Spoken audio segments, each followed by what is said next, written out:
I'm CT. When I'm not busy being Arroe, the podcaster, I live in the real world. I mean, everybody has to have a job, right? Mine just happens to be C.S Customer Service. You know, solutions, relationships, while keeping my team pumped up and motivated to keep a constant connection with each and every person who has chosen to stop into our location. Episode number 138, Ice Freezer Hell, Meat Crimes, and Call My Bank. This is C.T.C.S. Transition walk, day number 1 out of 4. Ooh. The week before Memorial Day weekend. The question is, are people going to take next week off? And if they are, that means they're going to be shopping like a wild-ass southern storm this weekend. It's been a busy week. Lots of interviews, about 21. And now I have to drop that podcasting lifestyle and go hang out with a bunch of people in a grocery store. You know, the positive in this is that I believe the grocery store is the place where community comes together. It's not at the church. It's not at a city council meeting. Everybody comes to a grocery store. Not everybody goes to the other things I mentioned. So you've got to go in there with the attitude of, let's create a connection. I hear a commotion this morning, and I go to the exit, and I look outside, and I see a Mercedes SUV backed into a smaller Honda, and this guy gets out. They're both older people, and the guy's like 6'6". Ooh. Yeah, and he's very nice when he comes in here, and he was just yelling. I could hear him in the store through all the windows and shit. And I guess he was coming down the lane, and she was going to back out. She waved him by. He passed her and stopped so he could turn left. And she just went ahead and continued to back out, and she put a small dent in his bumper. You could see it. And there was this whole he's out there just chastising her and yelling at her. And I heard him go, "I demand your full name." And it was hard to understand her because she was speaking broken English. And people are coming in, they're like, "Hey, you need to go do something about that." And I'm like, "Hey, the cop's still on the way. There's not a whole lot we can do." She was just leaving after coming in and asking to see the camera, and just about gotten another accident pulling out. Jeez. Wow. And, you know, in reality, it's not even the store's fault. No, not at all. It's out there. We just happened to have a camera pointed where it happened. Yeah. But, you know, I understand the frustration, but just own up to it. You know, the cops determine you caused an accident. There's not a whole lot you can do after that. Yeah. A couple of episodes ago, we talked about how the ice machine was making these god-awful sounds. I mean, just screaming away. Well, guess what? I'm on ice patrol right now. I'm back here. We have to come back to this gigantic warehouse of ice cold to get the ice. It's freezing in here. Holy crap. Do you hear that motor running? But this is what we're going to have to do, and we're just starting a brand new weekend, so we're all going to be huffing and puffing and cooling off back here. Either that or freezing our asses off. So he took one look at you and decided that he was going to put the stuff back. Yeah. That's an unprofessional theft. Well, he ain't a real crook. A real crook will steal it anyway. There's going to be a lot of that. And the reason why is because, inflation is still through the roof crazy. And, since people are finding out that we don't have security anymore, they just automatically come to this store and see if they can get away with it. Was the ice machine down for you yesterday? Yes. So you had to run back and get ice too? No. There's a sign on there now, so we're running back and forth. When somebody buys ice, we have to go back and get it out of the freezer. Oh, no, we didn't have any yesterday because it all melted. Wow. So We had to have come in. So I'm glad you got your big old heavy coat on, because that freezer is cold. I know. Too bad there isn't a place where we can store the ice so we don't have to go back to one bag at a time. The freezer and the deli, that's jam-packed with stuff. Yeah. And you can't put it back there with the milk. No. It's not cold enough. We're going to do one bag at a time. Hopefully you're strong this weekend. Give me a cart. I'll be fine. Holly the ice girl. Give me a cart. I'll be fine. We've talked about this a few thousand times. People don't like doing self-checkout. I mean, you go down there, you've got 9 different registers that you're keeping an eye on, and your anxiety level goes through the roof. Well, what's happened is that we have one of our young bucks who has contacted his doctor and said that it is, it's really bothering him deeply that he has put in self-checkout, and now he's got a doctor's note that says he doesn't have to do it. He doesn't have to do it anymore. So now, how that affects the team is that when there's nobody to go to self-checkout, who do? You put somebody from customer service over there then until somebody comes in, or you just end up, being there for the rest of the night. and it's saying that there's another bag and that she knows that she didn't leave anything here, and that I didn't hand her one of her bags, and that I only handed her one, and that she's like, I don't understand why the meat department people are like, you can get better meat than me. Like, why are you guys gonna steal $40 of my hard-earned money from me? And I'm like, I don't steal shit, dude. I handed her both bags and she fucking gave me. I put them in the cooler. They stayed in the cooler the whole time until she came by, and then I gave them back to her. You can see them on the security camera. Okay. But I will not deal with people accusing me of stealing. So let's do this. Let's solve it. What is she asking for? She's asking for two bags. She had some kind of marked down steaks and like a thing of pork neck bones that she. Pork neck. You got pork neck bones. That's what she wanted. Pork neck bones. And she said she had 2 marked down steaks, and I asked her if she knew what marked down steaks were. Thank you. I'll be done. But I don't know what kind of steaks they were. Okay. When she gets here, we're gonna ask. Well, she says she doesn't want to come back for them. I guarantee you she's going to get in her fucking car and it's going to smell like rancid-ass meat tomorrow. Guess what? She found the meat. She found the meat in her car. In the car, just like you said. Oh, That's my why I told her she needs to apologize to him in person. She hurt him. Yes. She hurt his feelings really bad. You could hear that how much. I mean, but she is notorious for losing things. Yeah. Oh, my God. So now, who gets reprimanded? She should. Yeah. Because they're not supposed to hold stuff back there. Yeah. That's not their responsibility. Right. Yeah, but they hold it from me when I get here and there's meat on sale. But I mean, I tell them I'm going to put it in a certain place. Right. And then but I don't put it in a bag. Right. And she puts it in a bag and just will forget it. Was she? She's done it multiple times. Did she really mean I'm sorry? I probably not. Okay, because you said she was yelling. Yeah. Oh God. Because she started yelling in my ear. We talked about this the other day. They were cleaning and stripping the floors here, and so that meant that they had to get these special tools to, go way deep underneath the shelves, and all of that stuff was coming out. Well, I was gone yesterday, and you would think that they would have put things away. They did not. They were waiting for me to come back, and that's exactly what I'm doing right now, is I'm putting all of this stuff away. Transition walk, day number 2 out of 4. Man, it's been busy inside the podcast studio. Spent some time with Drew Taylor. He's an entertainment journalist talking about the new movies that are coming out this summer. Please go watch these movies. Man, we need to get back into that theater action. Then I spent time with a bee whisperer. Yeah, you've heard of a horse whisperer? This guy's a bee whisperer. And his name is Lance Davis. And it's National Bee Day. So that's the reason why we do stuff like that. And then we're off to C.S. Locating Solutions inside a world that is consuming a lot. Is it too much? Ooh. The weekend is here, and I told you yesterday, I told you on the first episodes that, they didn't have the ice machine up front fixed yet, and so that means that the weekend's here, and everybody's getting 5 to 10 bags of ice, and that means spending a lot of time in this cold-ass freezer. What's going on with the guy in the meat department? So I think he's relatively new. I mean, he's been here a couple months, but he's also kind of lazy. And so they have clams that are, half of them are broken. Yeah. And so the other day a customer came up and said, hey, the guy in the meat department said you can change the price on them since half of them are broken. And I was like, I'll have to get somebody. I don't have the power to make that choice. And so we fixed it the other day with another manager, and then today he did it again. And I'm like, can someone go tell him to stop doing that shit? He's like, he has a machine. He can print the price out. He could, rightly so. And then there's no questions asked. 4th trip in a half an hour into the ice house. Man. So the MOD said it's actually just a little bit below 0 in here. So you come in here without a jacket on, and it's like for one brief moment you go from your 98.6 to below 0. That's what I feel like. It's not meaningful. The man visibly has a credit card. He wants us to call the bank, American Express, to find out how much is on there. But first of all, I don't know what his PIN number is. Second of all, I don't know what his birth date is. And they're going to ask me a ton of questions. Yeah, and then he comes to me and he goes, can you do it? And I go, do what?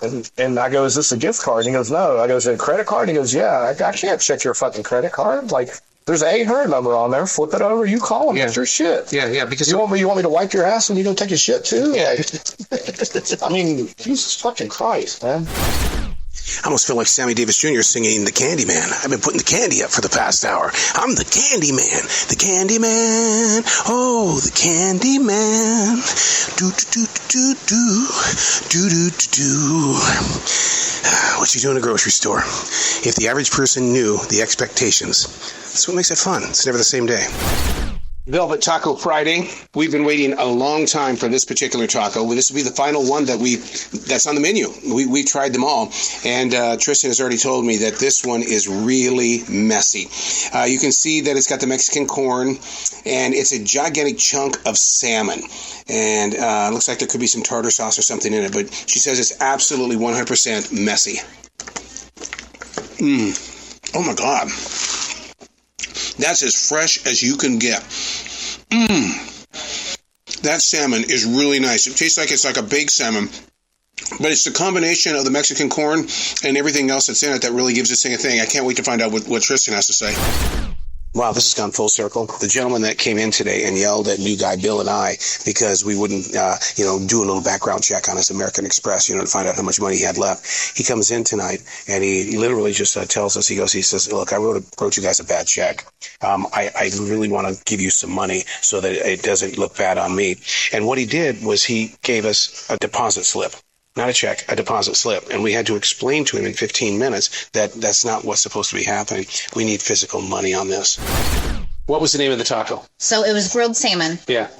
I feel like they forgot to toast the corn tortilla, like heat it up a little bit because it kind of fell apart. It was a little messy, but the flavor has potential. Yeah. The only reason why I say it has potential is because mine had a lot of veggies on it. Yeah. So the veggies almost overpowered the fish. Okay. Yeah, but man, that fish was good. Fish was so good because I tried it by itself just so I could get a flavor of the fish. Yeah.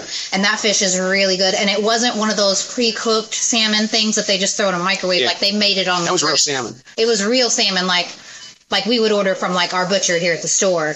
Like it was good. If it was in a regular tortilla shell, would you have enjoyed it? Because the corn thing that kind of took me in a different direction. Well, see, I like corn tortillas, and it was so hard. It's so chewy. Yeah. Like not hard. It's just if you understand what I'm saying about a corn tortilla, if you forget to heat it up, then it makes it just weird, like a weird texture. Would you do it again?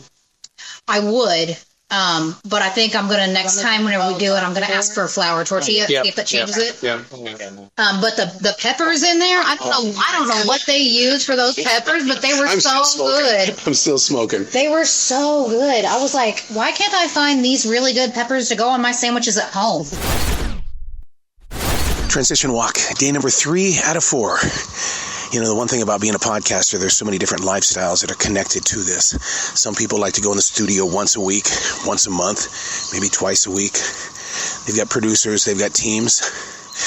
I think it's the radio guy in me that puts me in that studio every single day, literally every single day. And the reason why is because we always did that thing in radio where you worked on Saturdays and Sundays.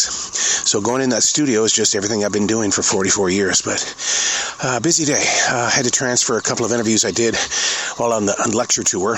And you still take the Zoom equipment with you, and you still talk to people around the world. And then I had to do this show, C.T.C.S. It's recorded on a smartphone, but then you've got to transfer it to the hard drive for future use. Yeah, podcasting. And then you go to CS. I just don't see eye to eye with both personalities and both dreams of having success. Day number 3, inside the tundra. Cold as hell in here. But I think I've been saying that now for a couple of days, right? Holy crap. No word yet on them even fixing the machine yet. But it seems that CT is the one that gets to go to the freezer all the time. Everybody else, CT, we're going to go to the freezer and get some ice. CT, get some ice. We haven't done one of these in a while. Pet peeve of the week. Things that get underneath my skin very quickly. Hey, sir, this is the only oatmeal that you have that's over there, and you can tell that it's open. Man, I'm so sorry that it's open. Can you go back into the back of the store and see if you have any more? Well, I can't tell them the truth because I've gotten in trouble with the MODs because I say, no, there's nothing back there. And the MODs say, just do customer service, dude. Just go back there and just pretend you're looking. It's not back there because everything is out here on the shelves. But you play that game. You go back here. I take a look. I benefit of the doubt. But then when you go back, oh, I'm so sorry, man. It's the only one. And you just go, I could have saved about 30 steps. I am convinced that Zen is going to put themselves right out of business. They might. I don't think it's a shortage. I think there was something with the FDA. Really? Yeah. think that's what I read. So the government is stepping in. Yeah. Something so good that everybody's. I've never tried it, but everybody just thinks it's the greatest thing on the planet, and now it's not available. Yeah. So what is it? Chemicals? Or is that what I mean? Is that like vaping? I'm not quite sure. I just kind of like glanced at the headline. So it said something about the FDA. Well, will you try one of these Grizzlies and tell me what it tastes like? Absolutely not. You can try it, No. can't you? No. Well, you smoke, you should be able to do the chew. No. Smoke and chew are two totally different things. Transition walk, day number 4 out of 4. Whew. I pray for all people in retail. The stress, the anxiety, the people who will lie to you in the face and then chastise you for not believing in your grace. Wow. I think I'm more exhausted this week because I'm currently on the other side of my life on a 4-week tour, a lecture tour, to share the message with future broadcasters. And so, it's been 7 days a week now for like 3 weeks in a row. So, you know something? The majority of the people in retail, they're no different than me. They're working 2 to 5 different jobs. Because that's the new America. Something that always puts you in a pretty good mood when you first arrive to the store on day number 4 is when you see these guests that are coming in every single night. And one of them pulls me aside first thing and says, "Man, you guys look like you're having the greatest time here." He says, "I really am looking for a second job. Are you guys hiring? Because I would love to be a part of a team that's laughing, that's talking, that's working with people." And you just sit there and you just have this sense of pride. It's like, wow, they do notice. Ma'am, like I said, I'll give you the regular money back, but I'm not giving the money back. Ma'am, I've worked for 25 years, ma'am. Okay. Okay. Ma'am, you can do what you want, but I'm telling you, I'll give you a regular refund, and that's all I'm going to do. So, I said I'll give you a regular refund, and that's all I'm going to do. You totally called that one out. You knew it was a scam. Yeah, well, they dealt with the lady. You know the lady that comes in and gets them? Oh, yeah, we were looking at pictures of her last night on Facebook. Yeah. So, I got a feeling he's with her, and she sent him in here. So what do they do with the product now that it's left the building? Oh, they're going to throw it away. Unbelievable. It was over $100, wasn't it? 140. Jesus. And they want to double the money back. Absolutely, by far, this was one of the worst Easter egg days. An Easter egg is when your guests are shopping in the store and they don't put the items back where they found it. They'll stick it behind cereal boxes, behind sodas. They'll stick it wherever they want to, including sushi, which we always find in the freezer section. We had one gigantic basket full of Easter eggs today. And guess who gets to put it away? The put-back king. That's right, me. The family we had problems with earlier today when it came to bringing back the cheese and the fruit, they just hit us again. And this time around, I said, no, I'm not going to give you double the money back. You didn't even buy this chicken from this store at all. If you want double your money back, you need to go back to where you bought this and talk to the manager there. But here, no, I'm not going to do that for you. Hey, if you don't mind, I'm going to go back there and throw out the rest of that pretty nice so that we don't have to chase this ice storm that we've been doing all weekend. Okay with that. I've only brought up 50 fucking bags today. But you know what gets me is like, any other thing that's broken in here, it's fucking fixed within 24 hours. This shit's going on like 4 or 5 days. Yeah. Memorial Day is our biggest selling day of ice all year long. Next week. I'm not doing that shit next week. So they better have it fixed. And every time I complain, and yes, I've been complaining, they laugh and they ignore me. They won't respond. Yeah, I'm like, no one else is going to go get this shit. Yeah, I looked at an MOD yesterday, and I said, hey, look, I'm going to slip back there, and then I'm going to sue the shit out of you guys. The only thing that kills me is when I walk all the way fucking back there, go in there and grab a bag and come out, and as soon as I deliver it up here, hey, we need 3 more bags. Yes, that's it. Like, what the fuck? Major crisis in floral right now. Nobody to wrap the flowers, and usually it's the produce department that will come through and go help out the people. But the people in produce are going, I'm not helping. We're too busy. We're not going to help out in the floral department today. So there's a big battle right now. Why do you keep saying there's a baby smoking a cigar? I think it's funny as shit. So I get on the radio and I keep saying there's a baby smoking a cigar in the parking lot, holding an umbrella. Well, what's funny is that everybody's starting to respond to you. They're coming up with their own one-liners. It's just that mental image to me is so fucking funny of like a baby standing in the parking lot smoking a cigar. and I was getting everybody with it the first time I did it. They're like, what? And they're all walking out to the window to well, it was me. Yeah, I fell for it. Good job. but it's just hilarious. Well, there you have it. Another exciting edition of C.T.C.S. Man, when I took that transition walk earlier today, and I said, we're going to go out there and hang out with the liars, the people that are going to do whatever they can to steal from you. I didn't expect it to be as bad as what it was today, especially when it came to the cheese and fruit lady, and then they come back and they do the chicken. And, God, it gets under your skin. It gets into your soul. And then you go, look, you got tomorrow off. The next 3 days. Figure out a way to recharge those batteries, because remember, it's all about the solutions. Hey, do me a favor, create your own podcast. Let the world know what's going on behind your curtain. Let us see your wizard, because to me, that's where conversations begin. When you let out the truth, set it free. Let us know what you guys do at your place. See you next week.